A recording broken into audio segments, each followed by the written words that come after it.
Y América, gracias. Cuéntanos cuál es tu situación, por qué estás de nuevo en línea.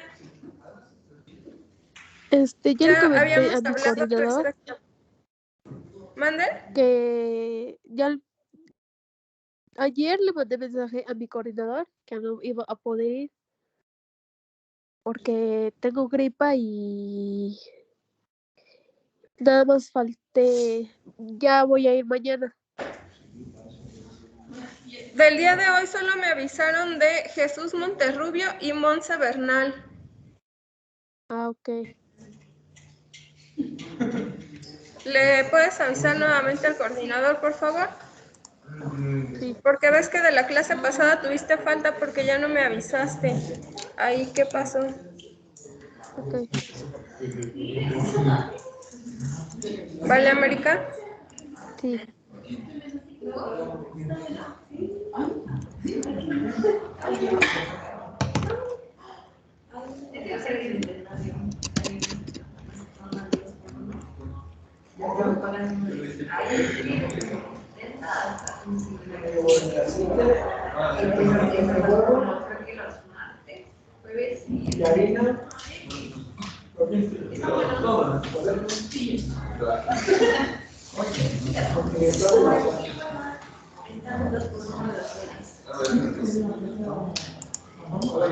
Chef.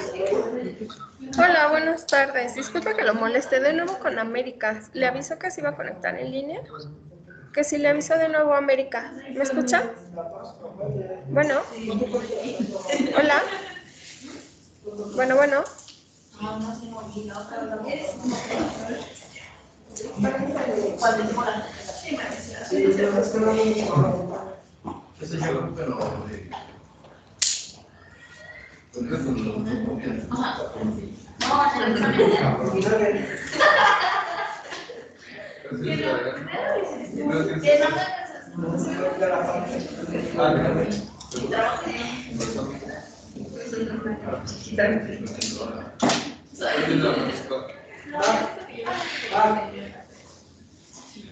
Elige 3 cosas de la receta de casa. No, 3 cosas. Sobra. Mira, sobra.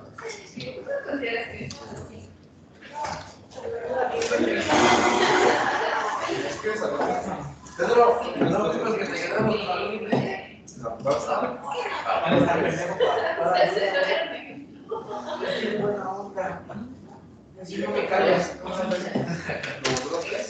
¿qué vamos a hacer?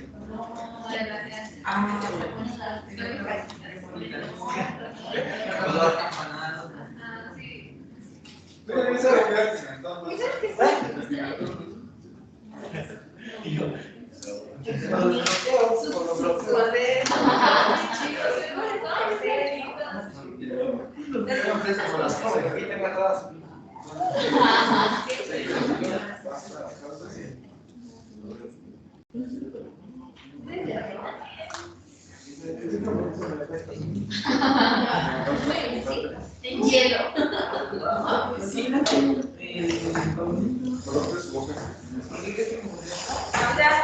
Discúlpame, pero es que ya saben los contratos. Sí, pero ahora sí le avisó al coordinador, pero se le olvidó a él. Déjenle escribo a América, entonces. Siempre sí me Una disculpa. Pero es que si a nosotros no nos avisan, ¿no?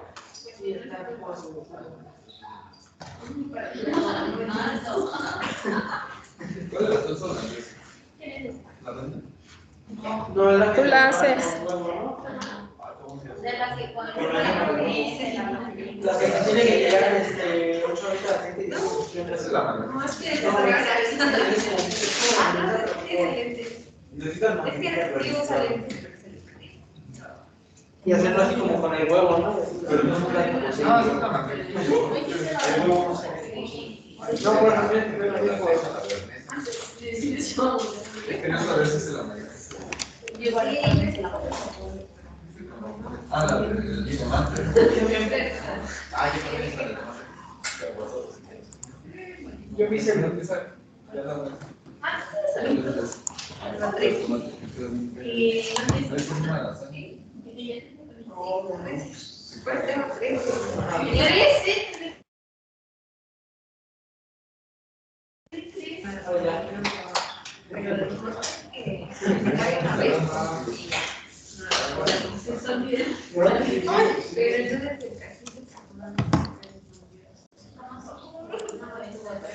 ¿Ya ven ahí la presentación?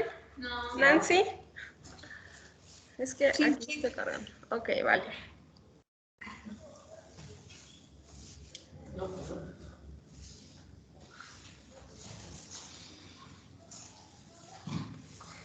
¿Sí la ves? Ya.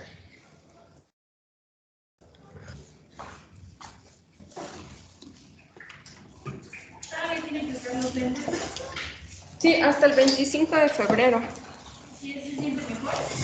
Ya. De los ojos ya. Bueno, vamos a empezar. El día de hoy. ¿Es conventual? ¿Cómo conventual? Ahorita vamos a ver. Ok, recordemos que anteriormente la cocina fue evolucionando, ¿ok? Desde estas recetas que nosotros teníamos de la cocina prehispánica, de los utensilios y herramientas que eran básicos. Después llega la conquista y con la conquista pues viene todo ese mestizaje culinario, ¿cierto? Ya una vez que pasamos esa etapa de la cocina prehispánica, ¿ok? Viene la fusión, pasamos esa etapa de la fusión, ¿ok? De la conquista, de que traen nuevos alimentos, nuevos ingredientes, técnicas incluso, ¿ok? Para cocinar, pues bueno, viene la parte de la cocina conventual. Recordemos que los conventos han sido muy importantes, ¿ok? A través del tiempo, porque en los conventos, pues bueno, no solamente había monjas, sino también iban otro tipo de personas, que generalmente eran clase alta, ¿ok? Las mujeres ricas, que iban a los conventos y en ese entonces lo tomaban como una escuela, como un aprendizaje o una enseñanza. ¿Qué les enseñaban las monjas? A bordar, a coser, a barrer, a cocinar, todo para que ellas en ese momento fueran unas buenas mujeres, unas buenas amas de casa y estuvieran totalmente preparadas para servir al hombre, ¿ok? Y con todo este conocimiento que ellas adquirían en los conventos, ellas pudieran encontrar un buen esposo, ¿ok? En ciertas palabras, no iban a la universidad, iban a un convento en donde se preparaban. ¿Y cuál era su máximo en la vida? Pues tener un esposo que las mantuviera, una familia, y ellas pues prácticamente se sometían a un tipo de esclavitud, ¿no? En esa esclavitud pues era tener hijos, tener la casa limpia, la comida bien hecha y pues a un hombre completamente satisfecho en todos los sentidos. Actualmente sabemos que pues ya las cosas han cambiado demasiado, que se sigue luchando, ¿no? Que están estas olas del feminismo, del ecofeminismo, donde dice que pues debemos tener una igualdad. ¿Ok? Anteriormente, si ustedes recuerdan, hace como unos 5 o 6 años, decían, ok, hoy en día se les da más derechos incluso a las mujeres, ¿no?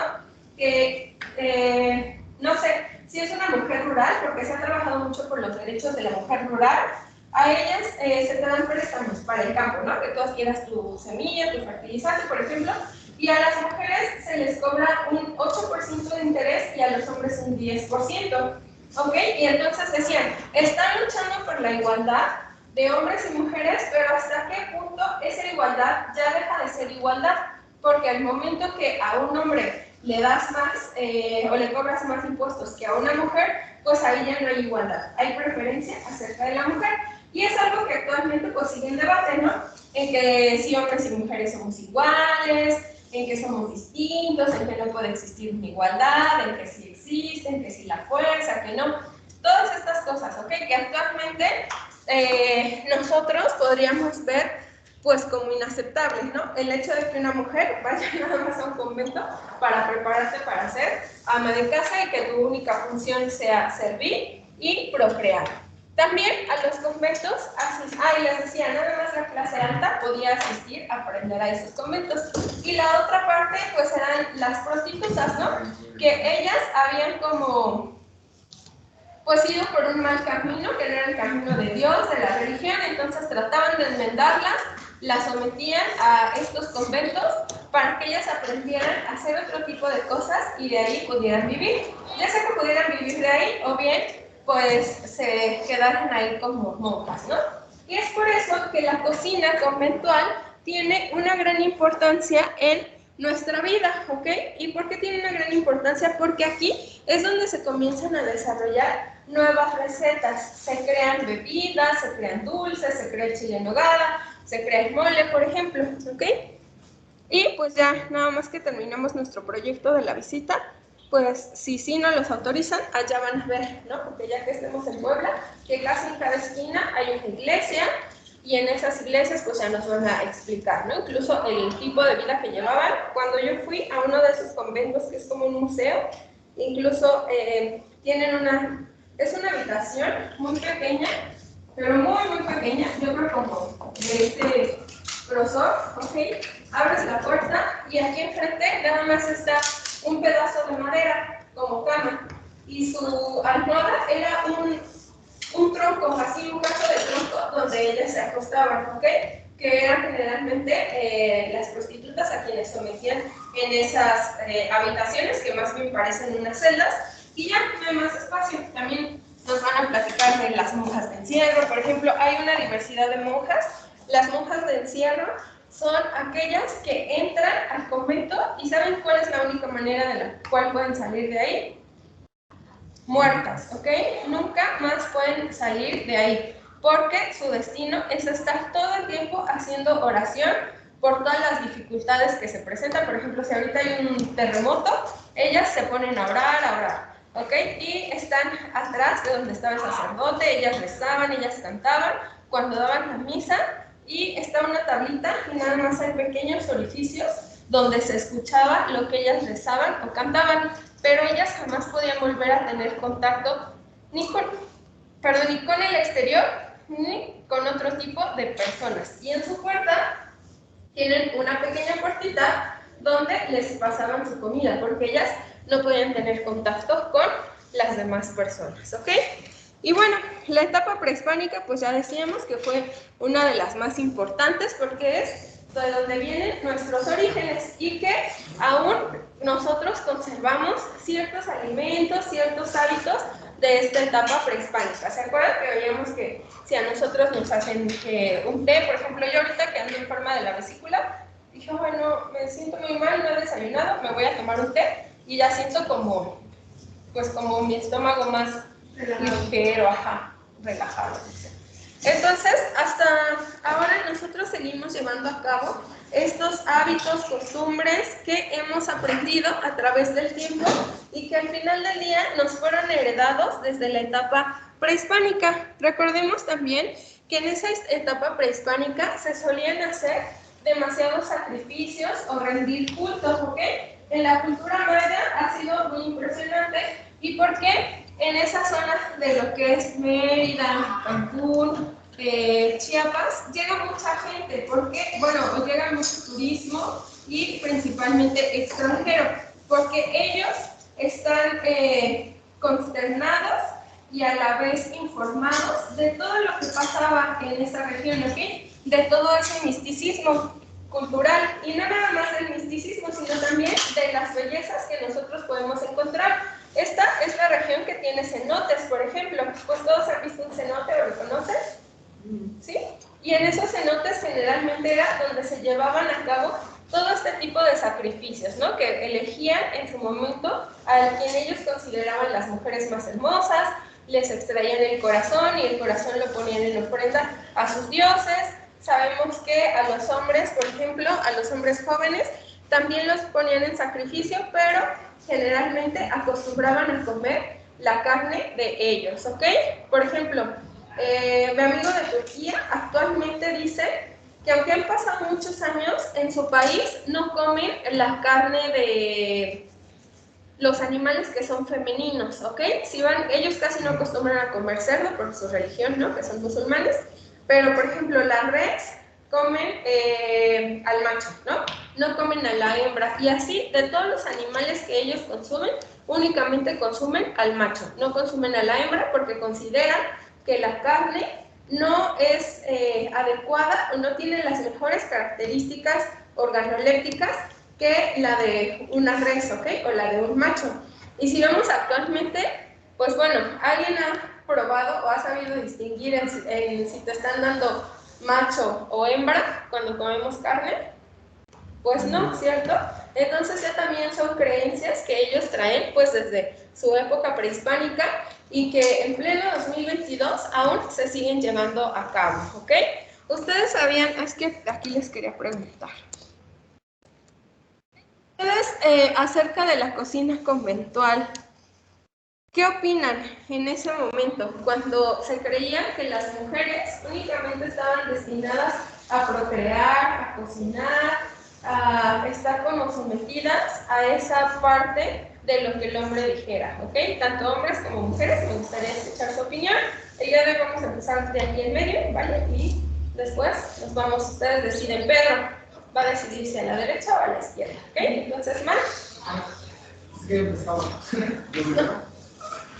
¿Manda? Sí, ¿qué opinas? Pues que era muy ya que igual ellos son seres humanos, no los estaban tratando como tales, ya que todos tienen derechos, ¿cómo decirlo? Nuestras propias decisiones, pero ellas los forzaban a seguir un camino ya preestablecido hasta su muerte. Gracias, Carla. Yo creo que los derechos por los que llegaron a suceder en algún momento fue porque alguna mujer en algún momento pensó que ella también podía hacer lo mismo que los hombres y que supuestamente nada más, por ejemplo, como los trabajos que nada más eran para ella. Entonces yo creo que el haber luchado por todos esos derechos nos ayudó a estar en el momento en el que estamos viviendo. Aunque todavía en algunas comunidades es así de que las mujeres nada más en la casa, los hijos y la comida y no puedes trabajar. Entonces yo creo que se tiene que seguir trabajando en ello, pero me parece que estábamos. Ok, gracias, Pedro. Yo creo que no les parecía mucho a la mujer en ese tiempo, pues como tal no tenía una otra seguridad. Pues, no estaba, ¿no? Literalmente sabías de las mamás o las niñitas que estaban como de tú nada más tienes que hacer y crecer, y tienes que hacer esto y lo otro. O sea, por más que una mujer nos buscara, como que en ese tiempo no es como hoy en día, ¿no? Que ya le dio un poco más la voz, ya tiene como más derechos. Entonces, pues no estaba bien, pero pues era como que el camino que decía, pues ya no sé, es lo que me toca. Ok, gracias. ¿Quién decide? ¿Derecha o izquierda? Izquierda. ¿Ok? ¿Aldo? ¿Quién vio venir eso?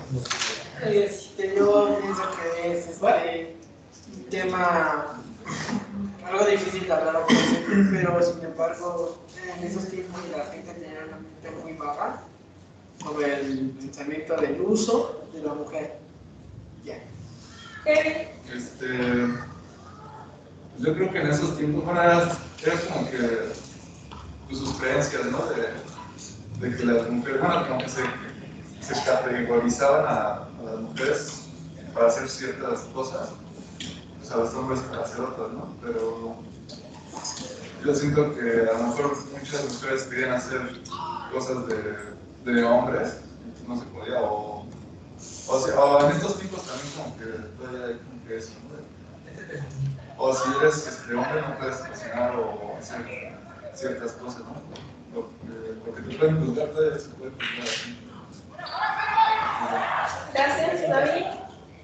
Que pues, era de parte del gobierno de los hombres era como una ignorancia, ¿no? Que invitaban a las mujeres a solamente a procrear o a cocinar o a labores de casa cuando realmente son más chingonas al hacer muchísimas cosas. Y ya. ¿Fernanda? No se calma. ¿Eh? No se calma. Esa Maris. No. Dije Dana. No, tampoco soy Dana. Soy Denise. Pues yo siento que, pues es que antes todo era así, bueno, igual ahí, bueno, lo que se muestra es que eran con las monjas. Entonces, eso yo siento que tenía mucho que ver con el catolicismo.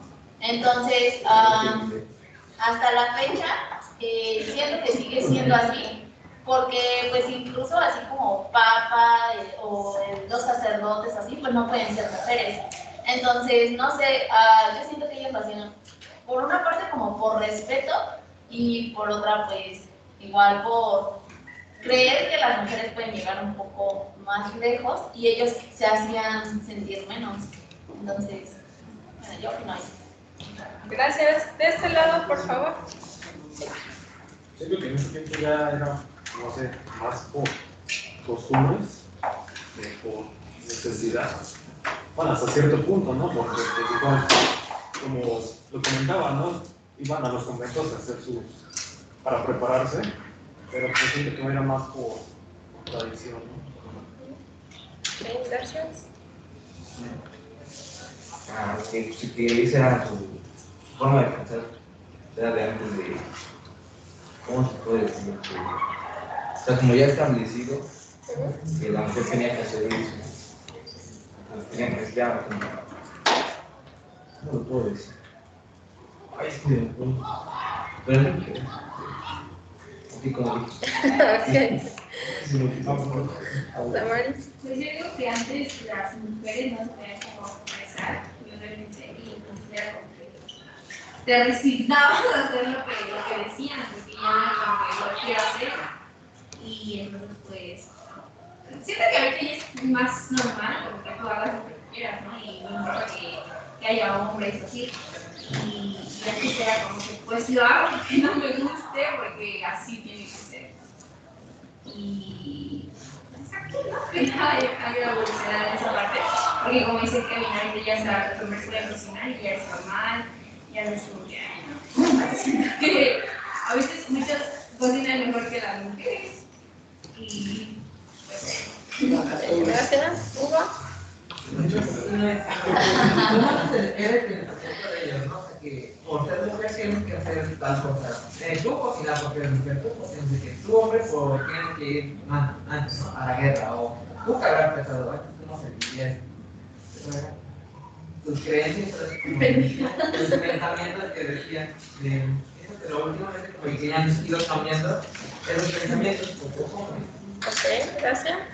Yo siento que limitaban las capacidades de las mujeres, porque pues, como dicen mis compañeras, a lo mejor pensaban que pues, las mujeres iban a ser capaces de lograr un poquito más, y como que las tenían encerradas, nada más cocinaban, a leer hijos y querían ejercerse menos.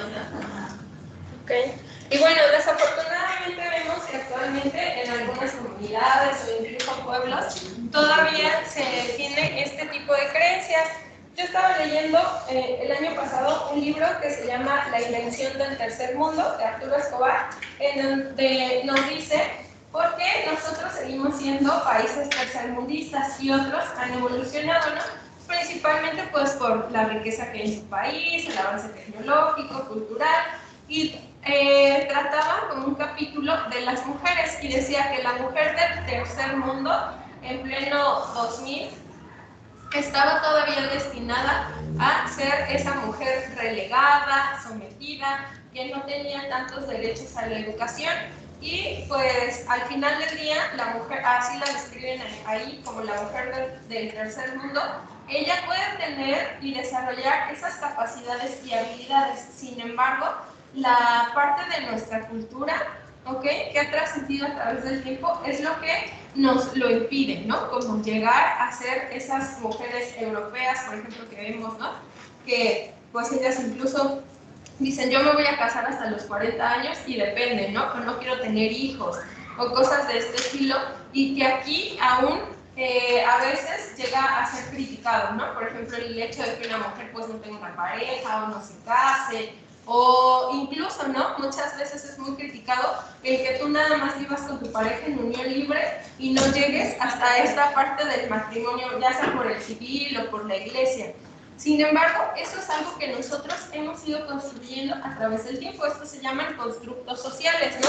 Al igual que la felicidad, por ejemplo, la felicidad es un constructo social, porque nadie conoce realmente la felicidad, ¿no? No puedo tocar yo el mouse y decirle a sus compañeros, aquí les regalo un pedazo de felicidad, ¿no? Y disfrútenla y ya ellos van a ser muy felices y no es algo que yo pueda medir y les digo, a ver, con esto que te regalé, ¿qué tan feliz eres? No, la felicidad es un concepto intangible y es un constructo social. ¿Por qué es un constructo social? Es algo que nosotros construimos con base en todo lo que nos rige como personas, como seres humanos y como sociedad, ¿ok? Podemos ver, a lo mejor yo soy muy feliz trabajando como maestra y no sé, mi mamá puede pensar, ay, ¿para qué te pagué la carrera de gastronomía si no vas a estar en una cocina, ¿no? O en un restaurante? Y mi mamá a lo mejor puede pensar que yo soy infeliz por no estar en un restaurante, ¿no? Cuando a mí lo que me gusta pues es tener como esta interacción con los alumnos y seguir estudiando y aprendiendo, y esa es parte de mi felicidad, ¿no? Pero cada quien hace una construcción de estos conceptos a través de lo que nosotros pensamos o creemos. Lo que para mí es felicidad, para su compañero Max puede no serlo, ¿no? Cuando a veces nos compramos X cosa, por ejemplo, que nos hace felices, a lo mejor, no sé, ¿qué me compro yo? Un dulce, ¿no? Y yo digo, ay, este dulce es de café y me gusta mucho, yo soy muy feliz porque estuve ahorrando, me lo pude comprar y lo puedo saborear, ¿no? Y a lo mejor a Kevin odia el café, ¿no? Y dice, ay, guácala, está loca, ¿cómo ahorró para comprarse ese dulce de café? Lo hubiera invertido en otra cosa. Entonces, la felicidad es un constructo social y desafortunadamente, aunque ya estamos en otra etapa de nuestra vida, seguimos llevando a cabo todavía estas cuestiones de la época conventual, ¿no? Donde aún la mujer se sigue preparando y en la mayoría de nuestros hogares incluso lo vemos, ¿no? Generalmente, ¿quién es la que hace la comida? La mamá. ¿Quién es la que se encarga de hacerle el lunch, planchar la ropa, hacer las tareas con los niños? La mamá, ¿no? Y aunque nosotros decimos ya hay una igualdad, ya hemos evolucionado, aún sigue la carga hacia las madres, ¿no? Y hay quienes dicen, es que esto es culpa del patriarcado, ¿no? En donde el hombre se impone y tenemos que hacer y someternos a lo que ellos dicen. Y hay otra parte en donde dicen, no, realmente estamos regidos por el matriarcado. ¿Por qué estamos regidos por el matriarcado? Porque las mujeres son las que llevan generalmente las finanzas de la casa, hacen las labores, educan, ¿ok? Porque el hombre generalmente va, trabaja, aporta el dinero. Hoy en día vemos que tanto hombres como mujeres también pueden aportar el dinero a la casa, pero generalmente quien lleva las finanzas, ¿quién es?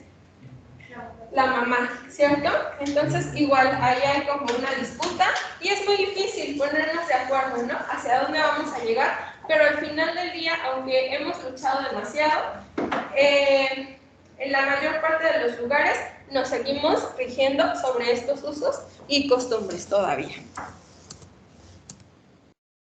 Y bueno, las mujeres también han tenido una gran importancia en el desarrollo de la gastronomía a través del tiempo. Hoy vemos que se han estado involucrando más hombres y esto nos ha enriquecido, ¿ok? Tanto cultural como gastronómicamente y en este cambio de ideas o de pensamientos que anteriormente, pues si veíamos a un hombre cocinar, lo criticaban, ¿no? O le decían, tú no tienes por qué cocinar porque eso es cosa de mujeres, ¿no? O como cuando un hombre llora, que les dicen, tú no puedes llorar porque eres macho, ¿no? O porque no eres una niña. Cosas que son despectivas, pero que al final del día, pues ambos podemos hacerlos, ajá, porque tenemos las capacidades, ¿ok? Y bueno, los antiguos mexicanos consideraron sagrados tanto al maíz como al fuego. Recordemos que incluso actualmente pues se le sigue rindiendo un culto. Al fuego ya no tanto, pero sí al maíz. Y incluso dentro de la cosmovisión todavía sigue muy presente el fuego, ¿no? Cuando vemos, por ejemplo, esta parte, quien cree como más en este esoterismo, el esoterismo es parte de la cosmovisión, ¿no? Que tenemos los 4 elementos, ¿cierto? Que es agua, tierra, fuego y aire. Y de ahí nos regimos por la fecha de nuestro nacimiento, ¿cierto? Y nosotros tenemos como un horóscopo, ¿vale? Y de ahí está el fuego, aunque actualmente ya no le rendimos culto al fuego, pero aún en ciertos lugares o por ciertas personas llega a haber esa creencia de que, bueno, si yo soy un horóscopo de fuego o de agua o de tierra o de aire, tengo como otras habilidades, ¿no? ¿Quién de aquí o quién de ustedes todavía llega sin pena a leer como su horóscopo o a creer que sí pueden suceder ese tipo de cosas? ¿Ok? ¿Qué elemento eres? Agua. Agua. ¿Quién más? ¿Cómo sabes que Carlos. Pues, no sé. No, porque son 12 signos. Y esos signos tú los buscas y ya ahí te dice qué elemento eres. Si eres agua, fuego, tierra, aire. Yo soy Virgo. ¿Sí? Soy Virgo. Hugo, ¿tú qué? Hugo. Ah, no, pero. Piscis es agua. Piscis es agua. Virgo. No sé. Es que lo busco, Pero bueno, entonces al maíz aún se le sigue rindiendo culto. Guarden silencio. Al maíz aún se le sigue rindiendo culto. ¿Ok? ¿Se acuerdan el documental que vimos de San Felipe del Progreso? Que el maíz, aunque no como tal le ponemos un altar y le empezamos a rezar ahí, pero sí va ligado mucho a la religión, ¿no? Que ciertas festividades hacen el adorno o la portada de la iglesia con maíz, las personas se hacen su collar de semillas de maíz reventado, hay quienes también en esa fiesta traen un pan como de este tamaño, se los juro. O sea, al collar de palomitas, primero como que le amarran el pan, es un pan de este tamaño, así redondo, en una bolsa de hule, ya que lo amarraron, pues tienen los hilos y ya le empiezan a meter las palomitas y así traen su pan amarrado con sus palomitas, ¿ok?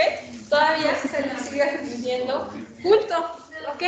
Y bueno, ¿por qué se le rinde culto? Porque, pues bueno, se dice que se tenía la creencia que todos los mexicanos somos hijos del maíz, ¿ok? Que nosotros pues nacimos de ahí y por eso les comentaba en una ocasión, ya no recuerdo como qué clase fue, que a muchos de nosotros cuando nos quitan el cordón umbilical, ¿ok? Porque generalmente las mamás le llaman el ombligo, acostumbraban a ponerlos o enterrarlos en los platillos de maíz para que les diera mayor fertilidad y decían que el hecho de poner tu cordón umbilical ahí era como que tú regresabas a tu origen, regresabas a la tierra, ¿ok? Y pues bueno, se le han rendido este tipo de cultos porque al final del día son quienes nos han alimentado, ¿no? Las plantas, el maíz, sabemos que parte del teocintle es la primera variedad que se encuentra en nuestro país, que es originario de México, el teocintle, y con el paso del tiempo fue evolucionando y se fue adaptando hasta la diversidad de maíces que tenemos hoy en día. Y aquí en esta región podemos ver que tenemos muy presente el consumo del maíz azul, ¿cierto? Que tenemos tortillas, incluso en algunas tortillerías que ponen su letrero, ¿no? De sábados y domingos se vende tortilla de maíz azul, ¿cierto? O vamos a comer quesadillas y cuando las tienen así en un puestito de maíz azul, decimos, ay, prepárame la de maíz azul, porque aparte sabe distinto, ¿ok? Y no nada más es el sabor, también tiene menor porcentaje de azúcares y bueno, es el maíz que está recomendado, por ejemplo, para que lo puedan consumir las personas diabéticas. No en grandes cantidades, pero se sugiere que su consumo, si van a consumir tortillas, ok, sea con este maíz. Y aparte tiene antioxidantes.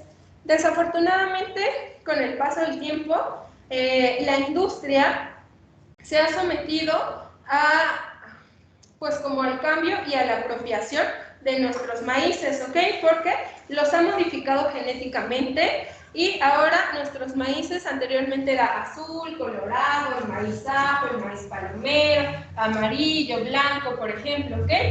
Pero actualmente pues ya le llaman, no sé, el N210 o el maíz capricho, el centauro, porque han sido maíces que ellos han creado, ¿ok?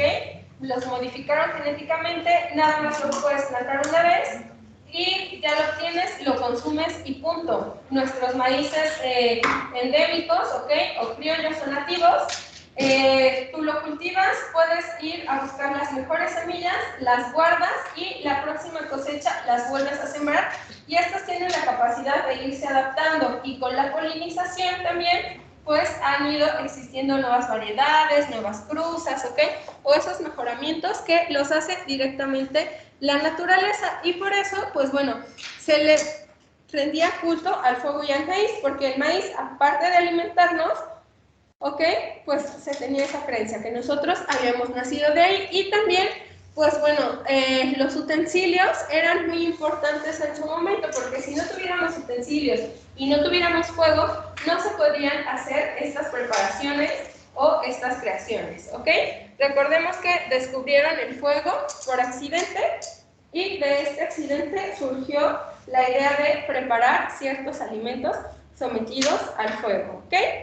Sí. Y bueno, además de que tiene un alto valor nutritivo el maíz, y que vemos que es la base, ¿no? Si queremos comer enchiladas, lleva maíz, tlacoyos, maíz, chilaquiles, sopa de tortilla, ¿no? Sopes, hasta los tamales llevan maíz, una infinidad de productos.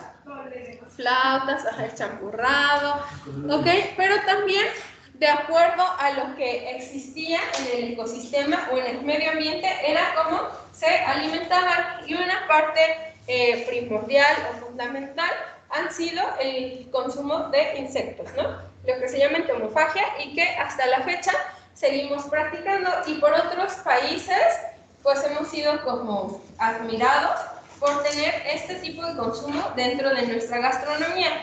Desafortunadamente, algo que era muy común comer, ¿ok?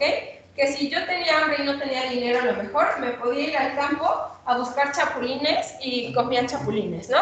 O podía ir a comer escamoles, cosas de este tipo. Anteriormente era gratis y era común. ¿Por qué? Por las condiciones climatológicas que teníamos. Hoy en día, pues si nosotros queremos consumir caracoles, chapulines, escamoles, arcociles, ahora se ha vuelto algo muy top, ¿no? Que no todas las personas pueden acceder a esto. Y cuando era algo prehispánico y que cualquiera lo podía consumir, hoy en día solamente ciertas clases que son privilegiadas, o a lo mejor que ahorras para poderte comprar un platillo de estos. Sin embargo, pues sigue estando dentro de nuestra tradicionalidad, como en el caso del mezcal de gusano, ¿no? Que nos ponen ahí el gusano todavía, y por muchos igual extranjeros es muy apreciado y se lo llevan. ¿Por qué? Porque en sus países no tienen este consumo, ¿ok? Y esto viene por parte del ecosistema que se tenía en ese momento. Actualmente vemos que estos recursos renovables pues se han ido desgastando, y también existe esa pregunta de un recurso renovable, ¿qué tan renovable es, no? ¿Qué tan cierto es? Se dice que el agua, por ejemplo, es un recurso renovable, ¿cierto? Pero, ¿qué pasa? Nos dicen que las estadísticas dicen que en el 2030 va a haber sequía en México, y solamente ciertos estados van a contar con agua potable, porque en el 2030 casi que nos vamos a morir de sed, ¿no? Porque ya no va a haber esta agua, estos sistemas de extracción, o que vamos a tomar agua que no es 100% potable, ¿ok? Y vamos a empezar a explotar no nada más los mantos acuíferos que tenemos, incluso el mar. Cuando yo viví en La Paz, Baja California Sur, allá hay ciertos sistemas que llegaban, a veces cuando llueve, llueve muy fuerte, ¿ok? Pero recordemos que es desierto, aunque tenemos playa, es desierto. Entonces, no es que llueva así demasiado, pero hay sistemas que cuando llueve retiene esa agua de lluvia para posteriormente hacerla potable, porque la mayor parte del agua que se consume allá para los humanos es extraída del mar y la meten a plantas desalinizadoras para que tú las puedas consumir, ¿ok? La piel se te daña horrible, el cabello igual, porque el agua que tú estás adquiriendo cuando tú abres la llave, pues aún trae demasiada sal, y lo ideal es que todo el tiempo estés consumiendo garrafones de agua para cocinar. Incluso si vas a hacer una sopa, pues la haces del garrafón, y aquí generalmente cuando vamos a hacer una sopa o algún guisado, ¿qué hacemos? Le abrimos a la llave, ¿cierto? Y ahí cocinamos. O si queremos poner unas verduras a desinfectar, igual, abrimos la llave, echamos nuestras verduras, las gotitas y todo. Y allá no, allá tienes que usar agua de garrafón incluso para desinfectar frutas y verduras por esta escasez, y por eso decíamos que pues hasta qué punto un recurso renovable va a ser renovable o en qué tiempo, ¿no? ¿Cuánto tiene que pasar para que se vuelva a renovar este recurso? Y de igual manera, pues bueno, actualmente existe alguna escasez o incluso extinción de productos que actualmente ya no podemos consumir o que están prohibidos. ¿Se acuerdan que anteriormente el huevo de tortuga, no? Hoy en día ya existe mayor concientización y se supone que también por eso se prohibió el uso de popotes, porque afectaba a las tortugas a través de un video que se empezó a difundir en redes sociales, ¿se acuerdan? Y que después dijeron, bueno, ya no hay que consumir popotes porque contaminan y es como algo innecesario. O si son popotes, pues tienen que ser de acero inoxidable para que pues, tú los puedas volver a reutilizar y reducir los índices de contaminación. Pero en su momento estos huevos de tortuga pues eran muy preciados porque dicen que el sabor era delicioso y aparte porque también al huevo se le atribuían capacidades sí, pues que tenía capacidades afrodisíacas, que te iba a traer fertilidad, iba a aumentar la virilidad en los hombres, ¿ok? Y bueno, estos platillos hoy en día pues hemos dejado de consumirlos, solamente se sabe que en su momento se consumieron, pero hoy en día ya no tenemos la oportunidad de probarlos e incluso a lo mejor de comprobar si es cierto que estos huevos tenían un poder afrodisíaco, ¿ok? Y bueno, también sabemos que el chile ha sido muy importante a través del tiempo y es algo que también nos caracteriza, ¿no? Como mexicanos. Y el chile, pues también se ha ido cruzando a través del tiempo y hemos tenido una mayor diversidad. Si no tuviéramos chile, por ejemplo, no se podría concebir los moles, ¿no? Y pues estos moles son parte igual de nuestra tradicionalidad como mexicanos. No podríamos tener tamales, por ejemplo, y una diversidad de productos que consumimos día a día. Hay incluso quienes dicen, bueno, los mexicanos, sus dulces incluso tienen chile, ¿no? O sea, un dulce, ¿qué tendría que ser? Dulce, como su nombre lo dice, ¿no? Un chocolate, un caramelo, pero nuestros dulces incluso tienen chile, ¿no? Nuestras papitas o nuestras botanas tienen chile. Y si nos damos cuenta, el chile generalmente está presente en todo momento dentro de nuestra gastronomía. Y bueno, también tenemos productos que han sido muy importantes, que forman parte también de ese sistema milpa, como es la calabaza, el frijol, el chile. Y otro de los productos que también han sido muy importantes es la papa, ¿no? Aunque muchas veces no nos hablan de la importancia de la papa, es algo con lo cual nosotros hemos crecido, evolucionado y que también ha formado parte de nuestra gastronomía a través del tiempo. Bueno. Es que no quiero que se acabe la clase para que veamos. De teoría vamos a dejarle aquí para ver los videos, ¿ok? Que realizaron.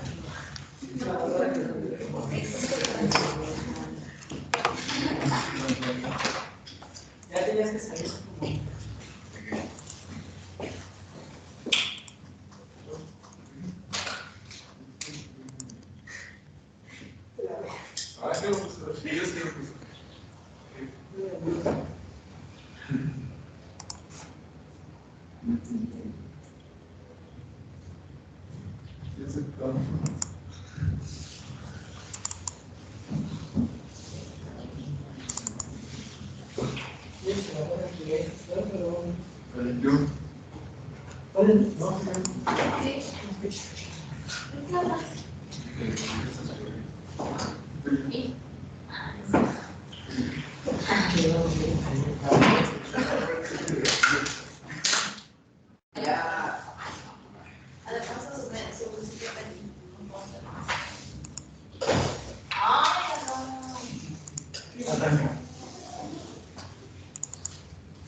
No es película, son los videos.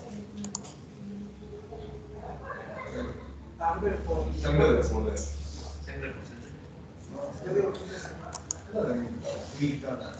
Recuerda que la próxima semana es nuestra evaluación, ¿ok? ¿Y qué va a venir? Lo que hemos visto en las presentaciones, algunas preguntas de los videos, de las tareas.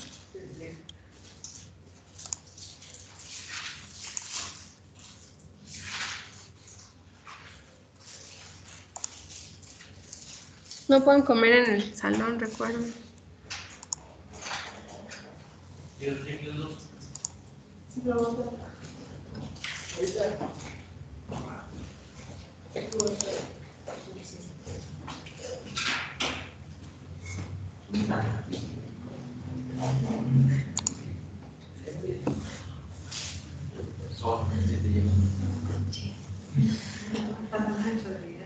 Hola, mi nombre es Ana Nuevo Reyes y voy a hablar sobre el mestizaje culinario.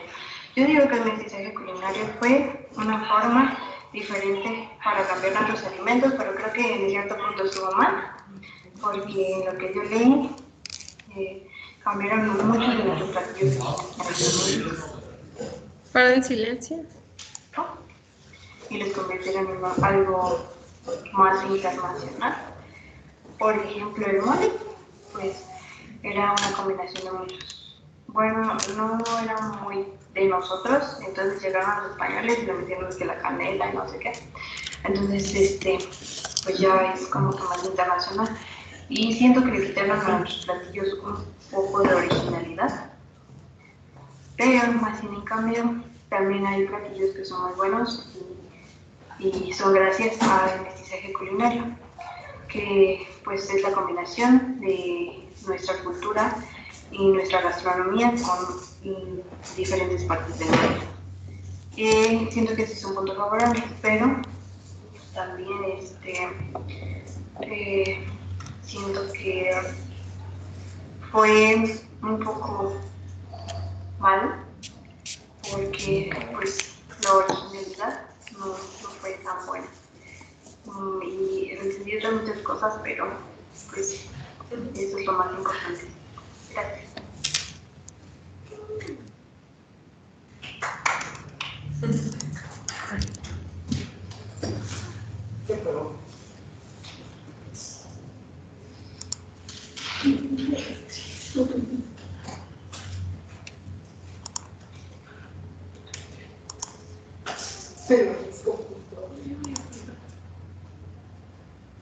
¿Por qué?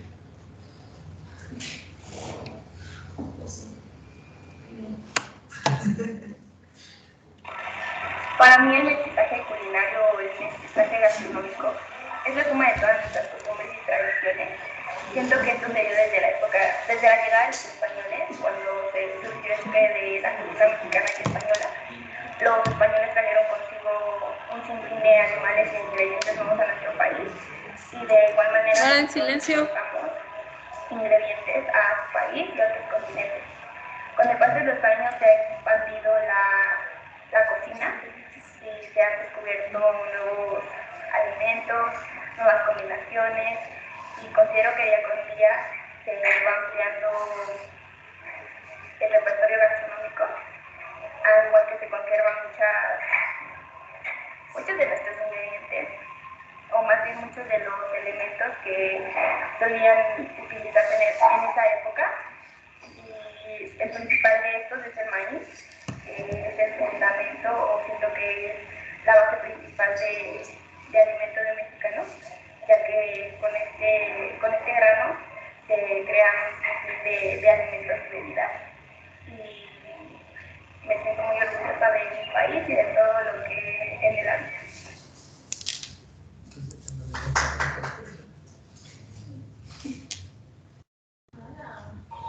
Hola, vamos a hablar sobre el mestizaje culinario, sobre el proyecto de evaluación que realizamos.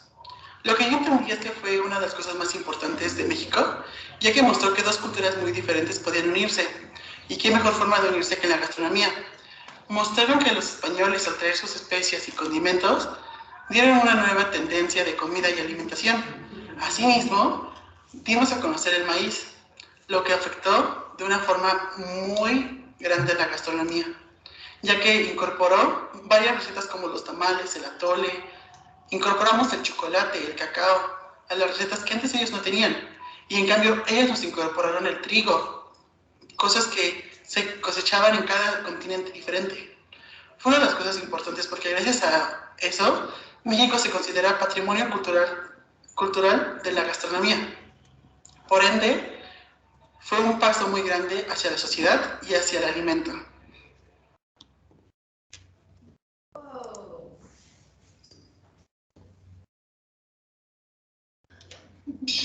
Lo que a mí me llamó la atención de los videos y de la investigación que realizó sobre el mestizaje culinario fue que gastronómicamente se llegan algunos productos como es la tortilla, el maíz, el chile, el frijol, el guajolote, el chocolate y entre unas frutas. Ahora los mayas, los tarascos y los huicholes en su dieta que ellos tenían, por así decirlo, incluyen el venado. Y existen pruebas arqueológicas donde muestran que el chile, el amaranto, el aguacate, la calabaza se sembraban hace más de 5.000 años antes de la era cristiana. Y también lo que me llama la atención es que los aztecas no conocían el chocolate hasta que se hizo la combinación con leche y para lo del mole, un buen condimento o algo así tenía que ser el chocolate.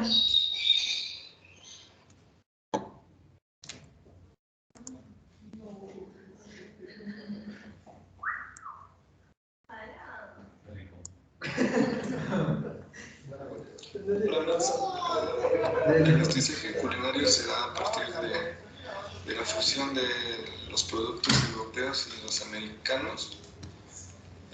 Esta fusión de estos productos hace que surjan nuevos platillos o que platillos ya existentes se mejoren o se cambien.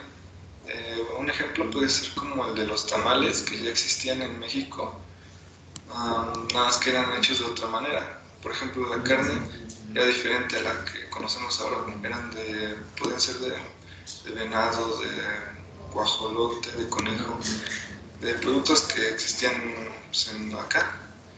Y con la llegada de estos nuevos productos europeos se hizo una fusión y se implementó la carne de puerco, la de pollo, y también se le puso manteca de cerdo para que el tamal no tuviera esa consistencia dura como antes la solía tener y se hiciera un poco más esponjoso.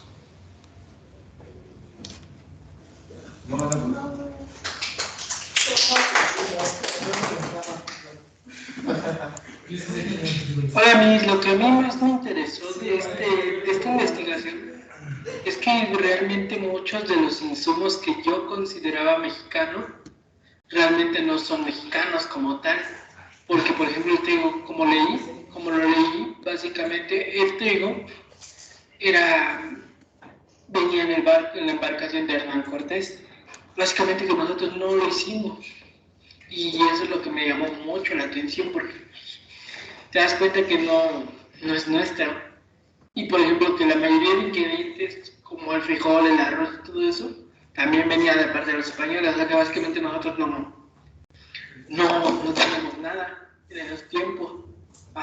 Nos robaban básicamente como el estilo, nos compraba todo el insumo con el oro.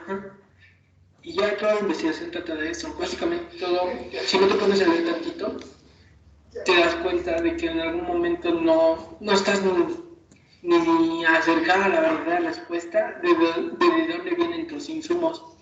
Y es algo bastante curioso de aprender. Bueno, ya acá me 15 segundos, así que ya acá. Espero que me saque 10.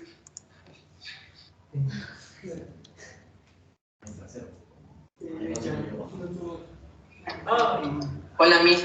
Pues a mí lo que me llamó mucho la atención del mestizaje culinario fue en cómo con maíz, chile, frijol, aguacate, jitomate, entre otras cosas, solían hacer bastantes platillos, como el mole,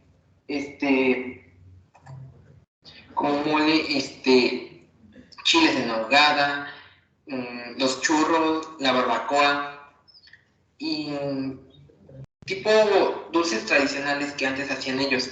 O sea, con, no sé, maíz podían hacer bastantes cosas, con el chile bastantes cosas, combinándolos con otros ingredientes. Y de ahí se creaban varios platillos. Es lo que más me gustó del mestizaje culinario.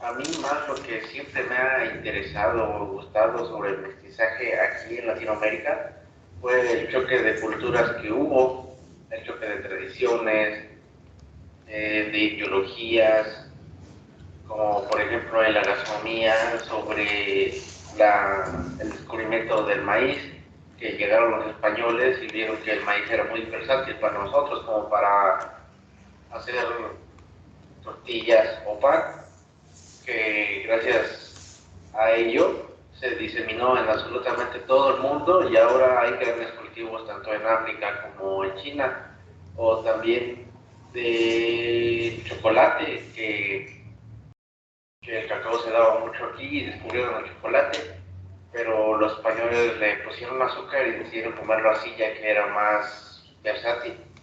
O también del chile, que se ocupaba para sazonar muchísimos platillos.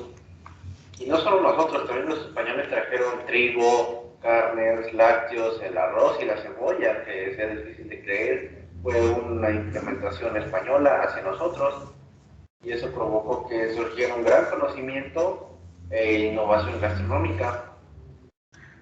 Y gracias a ello hoy en día podemos gozar de una gran variedad de platillos mexicanos o españoles.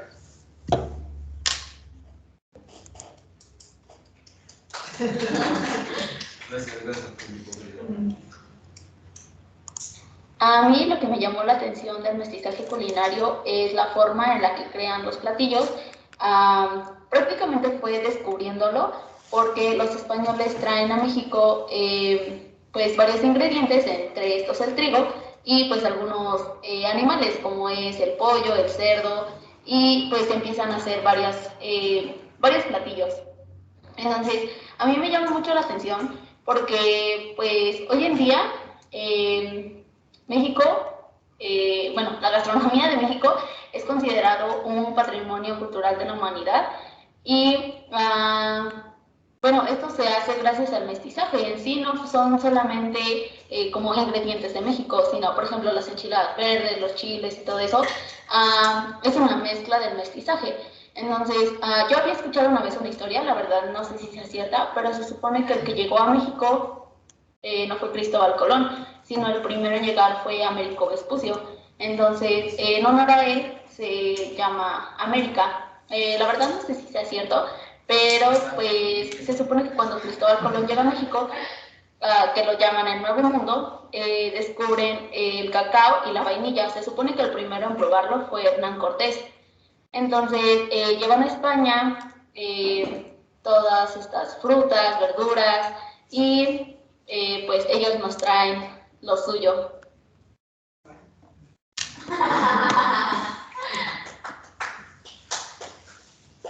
Y ya nos parece. Y ya.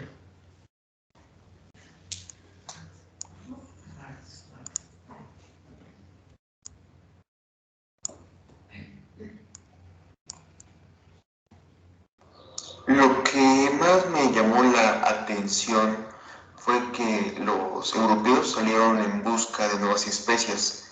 Querían buscar la India, pero llegaron a América. Lo igual que me sorprendió fue que a los indígenas les cambiaron el pavo por la gallina, llegó el cerdo, llegó la res, cambiaron el maíz por el trigo. El maíz era uno de los principales alimentos de la dieta de los indígenas. También fue que pues consumimos a diario, no a diario, pero es muy común.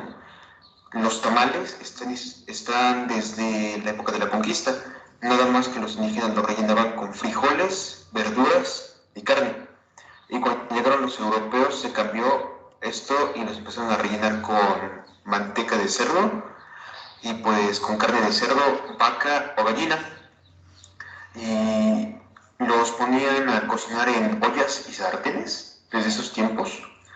Y también lo que me sorprendió poder hacer es que gracias a este mestizaje hoy en día existe la cocina mediterránea.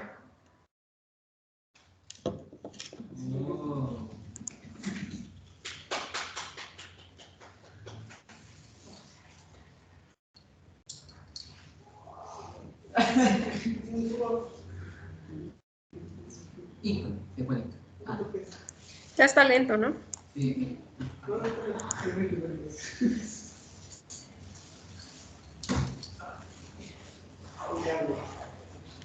Pero hace rato vieron que estuve llamando y nunca me contestaron.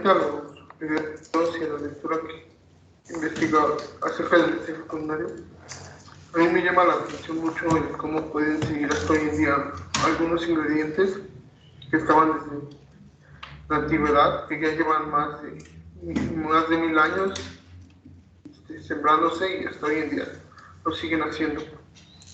Así como también, por ejemplo, la forma en que tenían sus cocciones de alimentos, ya que sin saber ellos ya estaban utilizando un método de cocción sin tener muchos recursos a la mano, como los tenemos fácilmente hoy en día. Así como también los utensilios que utilizaban para preparar sus ingredientes, para hacer sus salsas o algún otro tipo de cosas. Y a mí lo más rescatable sería como no dejar perder esa parte de anterioridad, porque ya hoy en las ciudades o en algunos otros ya es todo como que más moderno, incluso con los materiales que se utilizan para la preparación de alimentos. Entonces, para mí sería muy rescatable intentar seguir sobresaliendo en ese sentido de lo anterior. Utilizamos cajete o algunos productos que sean servidores para la fabricación de alimentos.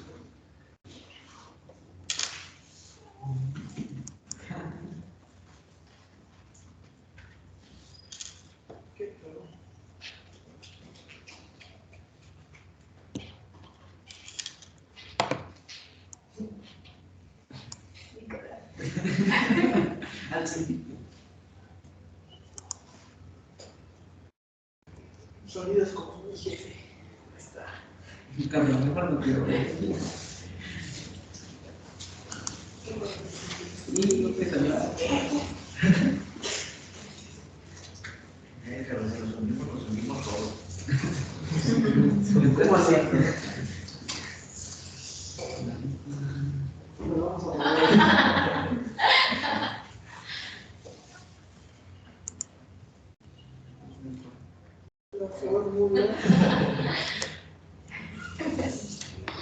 Bueno, de lo que a mí más me llamó la atención de los videos que nos mostró y de la lectura que yo hice el día de hoy fueron estos puntos. Uno fue el del mole, que toda la mezcla de los productos para lograr ese resultado, o sea, me llama igual mucho la atención. Yo no lo he probado, sinceramente así, pero pues me llama mucho la atención porque le ponen chocolate. De ahí se desglosa el otro punto que me gusta, es de que un personaje evócate con vainilla.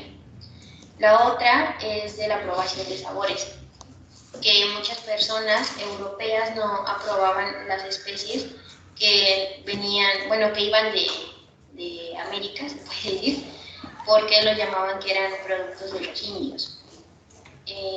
También la sustitución de los xoloscuincles y guajolote por las gallinas y cerdos. Todo eso fue como lo que más llamó mi atención de los videos y de lo que yo vi. Entonces, no sé, yo opino que tenemos como mucha variedad de productos.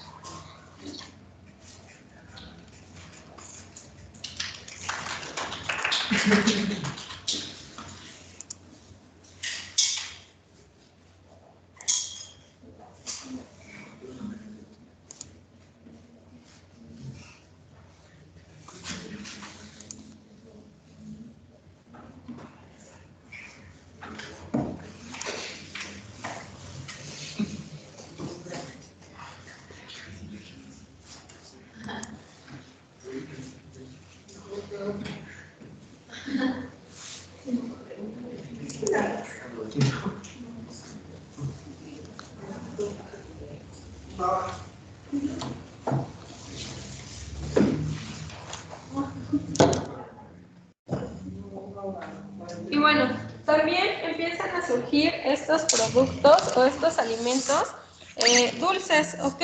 Y bueno, los dulces, los postres, recordemos que incluso pues iban al nevado o al pico de Orizaba y traían un poco de hielo cuando nevaba, ¿ok? Traían ese hielo y lo combinaban con miel. Es así como empiezan a surgir esta parte como de raspados, helados en su momento.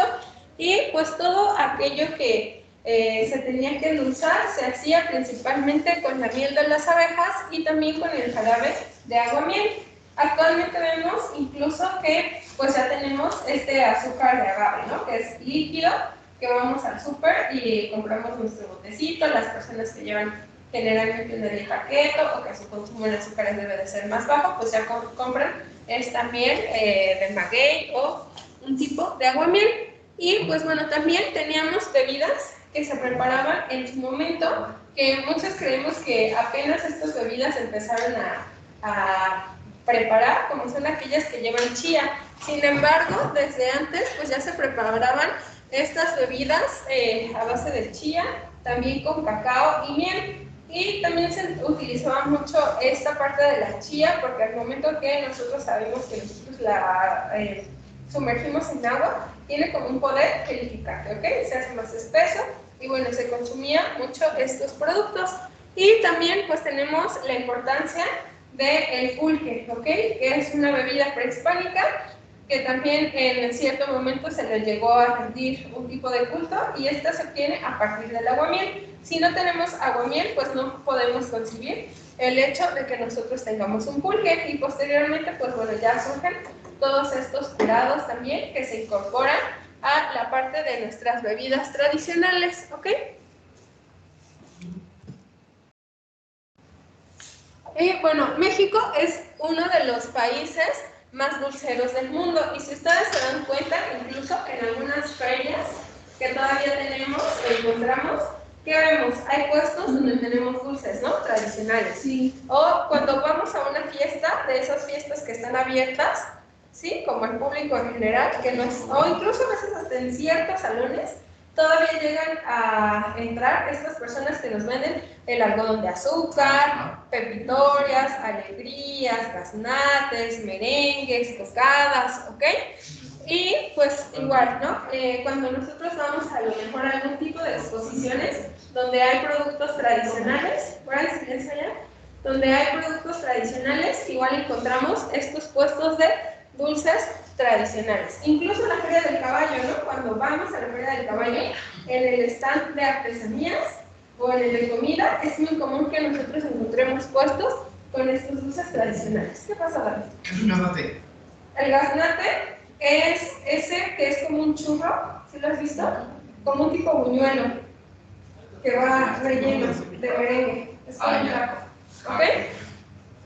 Y bueno, la riqueza también de nosotros como mexicanos se manifiesta no nada más a través de los platillos, no solo somos chile en nogada, no solo somos tequila, no mezcal, sino también todos estos dulces y postres tradicionales que tenemos que han destacado, que han sobrevivido y que han incluso trascendido fronteras, ¿no?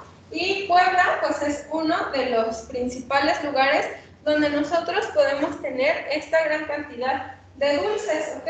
Dulces tradicionales como son los camotes, todos conocemos los camotes, ¿cierto? Borrachitos, tortitas de Santa Clara, muéganos, alegrías, pepitorias y que también en la ciudad de Puebla nosotros logramos comprar. Incluso hay una calle pues relativamente larga que se llama la calle de Santa Clara, donde nosotros podemos comprar una diversidad de dulces. Hay así como tienditas que te venden exclusivamente estos postres, ¿no? Porque al final pues viene siendo un postre estos dulces. Y pues bueno, que es muy común que nosotros los sigamos consumiendo en la actualidad. Incluso, no sé, si vamos a la dulcería de Liverpool, Palacio de Hierro, Sanborns, aún podemos encontrar ciertos tipos de dulces tradicionales, ¿ok?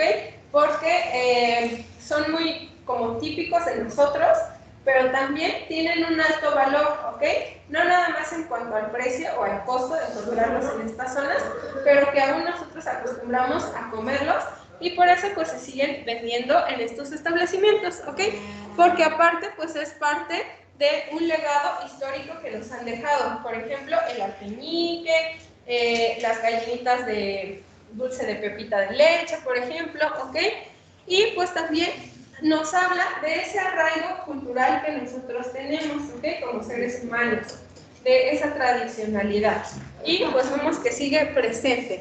Posteriormente a la comida, pues criolla, va surgiendo esta cocina mestiza, ¿ok? Y es también de donde proviene. Tenemos algunos dulces que se consideran más criollos y otros que pues ya surgen con este mestizaje, ¿no? Como las tortitas de Santa Clara, que utilizamos trigo para elaborarlas. Si no tuviéramos trigo, no se hubieran podido crear, ¿ok? Y parte de esta comida mestiza.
Ahí se están confundiendo.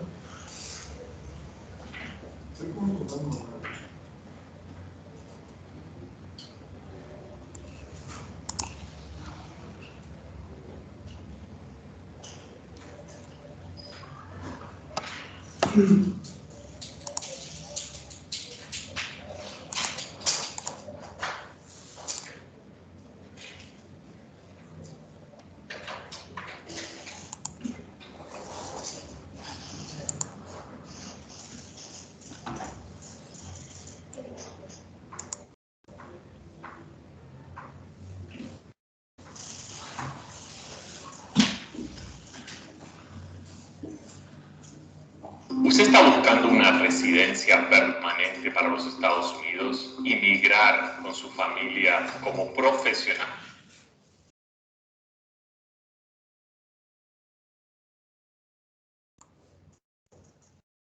Y poder trabajar, estudiar y...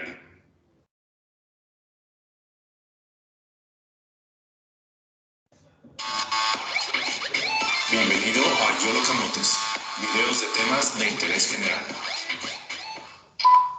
De todos colores, tamaños y formas, así son los dulces tradicionales mexicanos, y todos en algún punto de nuestras vidas hemos sentido nuestro paladar degustando uno de ellos. Alegrías, palanquetas, cocadas, dulces de leche, garrapiñados. Seamos honestos, ¿quién no concentró su paladar al hincarle el diente a una de estas delicias? Los dulces mexicanos, además de ser muy sabrosos, son una tradición gastronómica regional y nacional. Forman parte de la historia de México por ser una herencia mestiza de la conquista. Política y socialmente se han datado hechos que sellaron la evolución de México, pero gastronómicamente hablando, también hay acontecimientos que han definido el desarrollo de la cultura alimenticia mexicana. Voy a platicarte un poco de la trayectoria de los dulces tradicionales en México. Es por eso que Yolo Camotes tiene el sabroso placer de traerles el día de hoy los dulces artesanales en México, una dulce tradición. La confitería en México genera aproximadamente 20.000 millones de pesos anuales en ventas al mayoreo, de los cuales 12.000 millones fueron exportaciones hacia los Estados Unidos, siendo los dulces un 68% de esas exportaciones. Esto en el año 2018. La cifra crece año con año, aunque en ocasiones esta misma varía. Una industria que se ha modernizado adaptándose a los gustos del consumidor. Ha tenido que atravesar adversidades financieras, políticas y comerciales, pero su historia no es reciente. Durante la época prehispánica ya existían algunas de estas delicias. Fray Bernardino de Sahagún los describió de la siguiente manera. Mercados, potenquiste, tianguis, vendían mazorcas, tostadas, tortillas, maíz tostado, pepitas de calabaza hervidas, cascos de calabaza cocida, el cual es el antecedente de la calabaza en tacha. Cierro cita. Otro producto muy popular en la época prehispánica fue el amaranto, el cual se empleaba para ofrendas. Se le daban también diversas formas, tales como huesos o imágenes alusivas a los dioses. También nuestros ancestros prehispánicos empleaban varias clases de mieles para preparar estos dulces, tales como la miel de maguey, o aguamiel, la de caña de maíz y por supuesto la de abeja, incluso también de hormiga y de tuna. Con estas mieles se endulzaban el atole y el chocolate. Asimismo, preparaban golosinas con pinole. El gusto por lo dulce se buscaba y se agregaba al igual en frutas como la calabaza, chía, papaya, zapote, maguey, piña, guayaba, chayote, entre otros.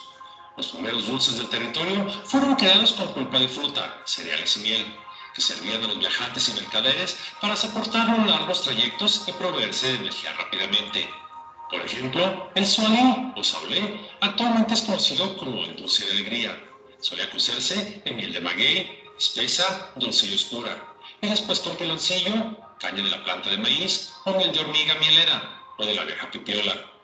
Una vez que llegaron los españoles y con ellos los religiosos, los indígenas comenzaron a conocer ciertos productos que venían del otro continente. En lo que a dulces mexicanos se refiere, uno de los ingredientes protagonistas en su elaboración es el azúcar. El azúcar es originario de Asia, específicamente de las Islas Polinesias. En el año 510 a.C., Darío de Persia invadió la India y estando ahí dándole duro a la espada, descubrió lo que se le describió como las plantas que dan miel sin abejas. Este descubrimiento permaneció en secreto, solo accesible para él y sus allegados hasta el año 642 después de Cristo, cuando los árabes invadieron Persia y aprendieron sobre esta planta. Fue a su vez los caballeros de las cruzadas en sus incursiones a Tierra Santa en el siglo XI que regresaron con las historias de una especia que es placentera y dulce en la boca. El azúcar en sus inicios era considerado como una especie exótica, por lo tanto era de consumo exclusivo de los príncipes, reyes y poderosos. Los médicos de la época recomendaban su consumo en grandes cantidades, ya que lo consideraban un alimento reconstituyente.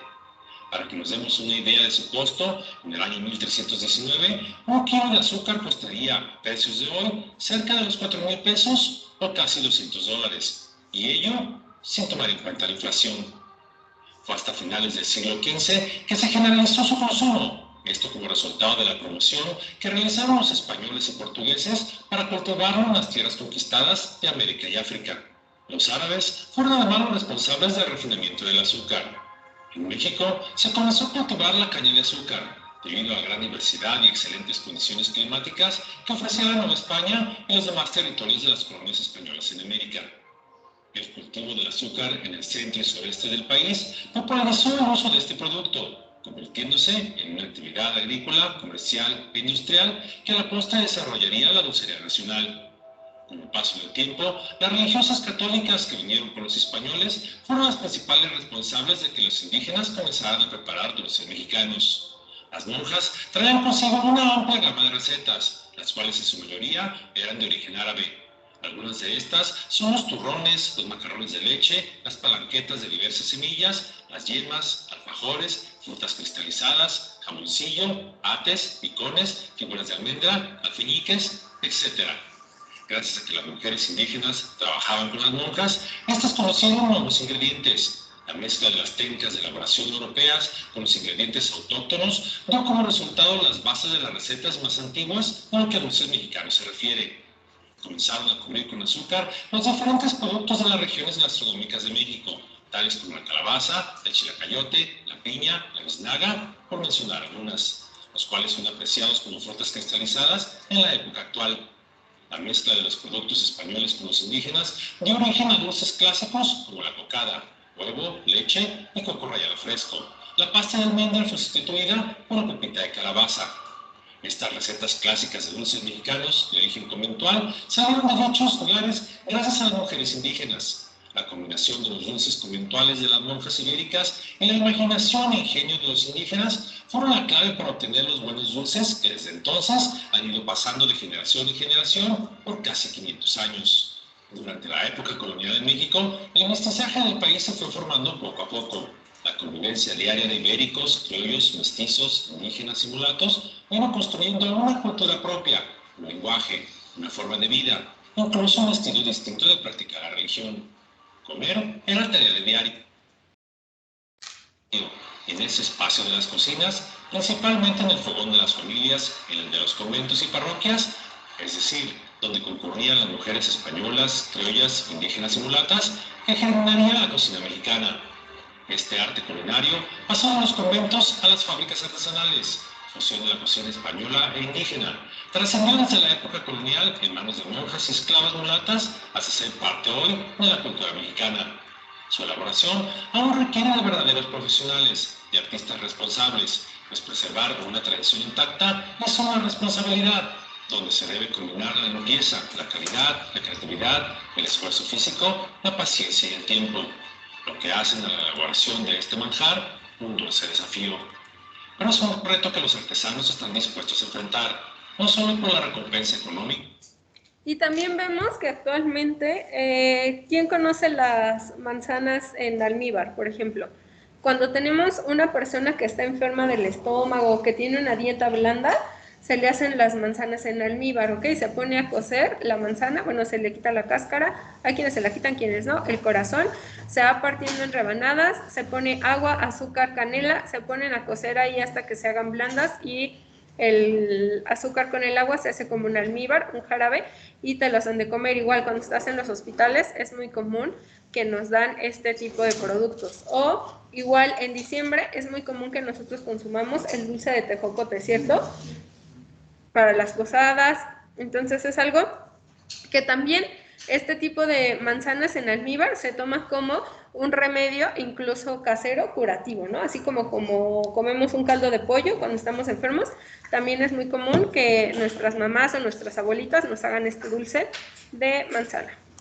Que en realidad es limitada, sino que además en cada dulce una parte del corazón y el alma del artista están ahí, pues son productos que se hacen con amor, a mano, empleando un mínimo uso de máquinas. Uno de estos talleres artesanales que podría mencionar y recomendar es uno de nuestros amigos artesanos tradicionales de ambiente mexicano, el cual también ya me he mencionado en una anterior cápsula en relación a los juguetes tradicionales de México. También para la elaboración de esta sencilla cápsula nos han permitido emplear imágenes de sus productos. Si desean deleitarse con un dulce tradicional fabricado con calidad y belleza, les recomiendo visiten su sitio. No solo estarán deleitando su paladar con una obra de arte, sino que estarían preservando una tradición y además apoyando a una empresa mexicana. En la descripción de este video les dejo un enlace para que visiten su página web y que sean sus papilas gustativas las que juzguen mis palabras. Pero algunos dirán que esta clase de golosinas son perjudiciales para la salud debido a su alto contenido en azúcar refinada. Por supuesto, recordemos que todo en exceso puede ser dañino, por lo que debemos consumirlos con moderación. Los dulces son para deleitarse, saborearse y no para atragantarse. Pero si observamos más de cerca las golosinas tradicionales, además de su rico sabor, poseen propiedades benéficas para la salud. En cantidades moderadas, los dulces tradicionales mexicanos, en oposición a otros de fabricación por empresas transnacionales o más comerciales, tienen los siguientes beneficios. Mejoran la digestión debido a que la mayoría de sus ingredientes son naturales. Estos preservan sus propiedades. Contribuyen con ciertos nutrientes al organismo como vitaminas y minerales. Son dietéticos. El consumo de dulces típicos mexicanos ayuda a mejorar la memoria. Son alimentos nutritivos. Los dulces típicos mexicanos sirven para fortalecer el sistema inmunológico. Y dependiendo de los ingredientes del dulce, pueden aportar proteínas o ácidos grasos esenciales e incluso favorecen la disminución del colesterol considerado como malo. y el beneficio material más importante, te aportan. When I was a student, I'd write long essays that I'd work on for days. But now, I'm writing short emails and messages. Una sonrisa. México cuenta con una amplia variedad de productos regionales que conforman la repostería tradicional, siendo el uso de frutas de cada estado lo que marca la identidad de los dulces. Puebla, estado central de la República, cuenta con el mayor número de dulces típicos, seguido del Estado de México, Guanajuato, Michoacán y Tlaxcala. Y aunque la mayoría de los dulces están disponibles a lo largo y ancho del país, dependiendo del estado, la región o incluso de la temporada, algunos solo los podrás encontrar en ciertas localidades, los cuales mencionaré de una manera más amplia en otro video, pero aquí les daré algunos ejemplos. Monterrey, mijitos de piloncillo; Coahuila, dulces de higo y nuez; Colima, alfajores; Veracruz, cocadas y dulces de pepita; Guanajuato, en Celaya, cajeta y glorias; Guerrero, pulpo de tamarindo y tamarindo con chile; Morelia, los mostachones; Puebla, camotes y dulces de leche; Hidalgo, miel de pilú y dulces de maguey, piña, camote y calabaza. En la Ciudad de México encontramos en los mercados dulces típicos como calabaza en tacha, frutas confitadas, camote, nopal, higo, naranja, limón con coco, entre otros. Otros dulces tradicionales serían las palanquetas de cacahuate, obleas, pepitorias, dulces de leche, mostachones, borrachitos, merengues, manzanas caramelizadas, cocadas, barritas de coco, frutas enchiladas, bolitas de piñón con dulce de leche. Aunque también, gracias a la modernidad, podemos encontrarlos en línea y sin salir de casa, como los del taller de nuestros amigos de Ambiente Mexicano. La variedad de dulces artesanales mexicanos es no solo una tradición muy importante desde hace siglos. El consumir un dulce tradicional mexicano es adentrarse en la historia misma de la nación, es viajar en el tiempo a través de los sentidos. Pues es la herencia de dos portentosas culturas que aportaron lo mejor de sí mismas para llegar hoy a tu mesa. Los mismos sabores que disfrutaron nuestros abuelos, los héroes de la patria, todos los colores, olores y texturas que nuestros antepasados degustaron son aquellos que tú mismo puedes probar hoy, en tu casa, con tus amigos y seres queridos, sin importar el tiempo o la distancia. Al consumirlos, quizá te llegará la nostalgia de algún tiempo pasado, de la infancia, de la juventud, o simplemente de algún momento favorito donde uno de estos dulces estuvo presente contigo y ese recuerdo nuevamente te hará vivir. En mi caso, las palanquetas y los borrachitos me traen la memoria de mi padre y de mi abuelo en los tiempos de mi niñez. Cuando como alguno de estos manjares del paladar, en ese momento, por un instante en mi memoria, me convierto de nuevo en un niño y podría jurar sentir el aire del pasado y ver la sombra de mis ancestros junto a mí. Sea donde sea que estés, lejos de tu casa, de tus amigos, de tu familia, fuera del territorio nacional o en sus fronteras, ya sea por trabajo o cualquier otro motivo, puedes llevar a México en tu bolsillo, en la forma de un dulce tradicional. Porque México es único, invaluable y asombroso, y su gastronomía no se queda tampoco atrás. Pues un dulce tradicional mexicano no es solo una golosina azucarada o enmielada. Un dulce tradicional es un pedacito muy sabroso de una tierra bañada de sol, la más dulce de todas, llamada México.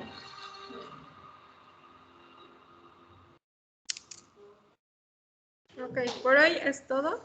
Nos vemos mañana. ¿Vale, chicos? Muchas gracias por tomarse su valioso tiempo para ver.